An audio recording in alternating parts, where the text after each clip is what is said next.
From JBS Studios in Greater New York, this is the JBS News Update with Teisha Bader.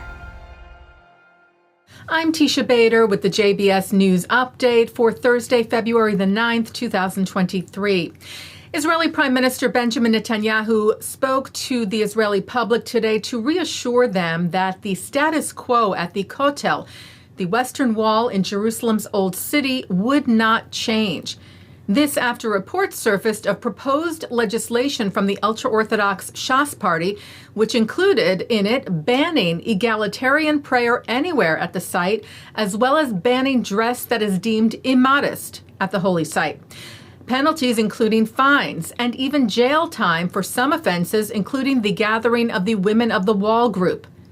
Israel's Justice Minister Yariv Levin said the bill would not be brought before the Ministerial Committee on Legislation when it convenes Sunday.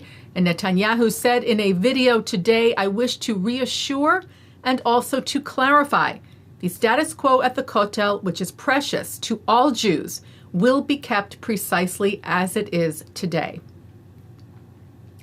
A Palestinian man armed with a knife tried to stab Israeli soldiers at a security post in the West Bank today. The IDF said a terrorist approached the IDF force and tried to stab one of the fighters. The force fired at him and neutralized him. There are no casualties to our forces. The terrorist reportedly died later of his wounds. The IDF rescue mission in Turkey continues today with several more survivors pulled from the wreckage overnight last night and today, including that of a 7-year-old girl rescued this evening, for a total of 12 rescues by the Israeli team so far as of the time of the taping of this newscast today. Forces on the ground are racing against the clock to find more people alive. The death toll from the quakes in Turkey and Syria, meanwhile, continues to climb and is close to 20,000. Among them, the first Jewish casualties reported, Saul and Fortuna Senodioglu, who we reported to you were missing. Their bodies were found yesterday by Israeli rescue workers. Senodioglu was the leader of a small local Jewish community in Turkey. Israel's delegation, as we told you, is the second largest humanitarian delegation in Turkey with 450 personnel on the ground. The mayor of Barcelona suspended the city's twinning relationship with Tel Aviv yesterday. Ada Colau sent a letter to Netanyahu reading in part, "I have decided to temporarily suspend relations with the State of Israel and with the official institutions of this state, and in particular, the twinning agreements with the municipality of Tel Aviv, until the Israeli authorities end the systematic violation of human rights of the Palestinian population." Israeli Foreign Ministry spokesperson Lior Hayat called this an unfortunate decision that stands in complete contrast to the position of the majority of the residents of Barcelona, and he wrote, gives support to extremists, terrorist organizations, and anti-Semitism. The Federation of Jewish Communities of Spain said the decision represents neither in form nor in substance what Barcelona is and who its citizens are. And Deputy Mayor Laia Bonet called the decision a very serious mistake.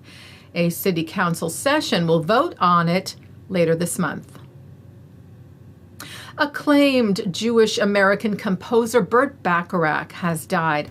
Bacharach's prolific career, which spanned 7 decades, produced melodies for such beloved chart-topping pop songs as Walk On By, Do You Know the Way to San Jose, I Say a Little Prayer, and I'll Never Fall in Love Again, with close collaborator, Jewish lyricist, the late Hal David. Many of those songs through the voice of singer Dionne Warwick. Bacharach with David won an Academy Award for Raindrops Keep Falling on My Head, also winning an Oscar for Arthur's theme and 6 Grammys over his career. Bacharach died yesterday at the age of 94. The Atlanta Jewish Film Festival opened yesterday. The 23rd annual event will include the world premiere of the documentary Israel Swings for Gold this Saturday night. It is a sequel to the 2017 film Heading Home, The Tale of Team Israel. The new documentary following Israel's baseball team as it competes against all odds in the 2020 Summer Olympics in Tokyo. Taking a look now at our programming for tonight on JBS for Thursday, February the 9th at 7 o'clock. It's Talmud Study. Then a look at what Judaism has to say about our relationship with the environment. At 8, Jonathan Tobin speaks with Jerome Marcus about Israel's planned judicial reforms. At 9, Robin Kanarack talks about loss on L'chaim. At 10:30, hear from family therapist Esther Perel. And coming up next, it's the ILTV's Insider. And that's the JBS News Update for Thursday, February the 9th, 2023.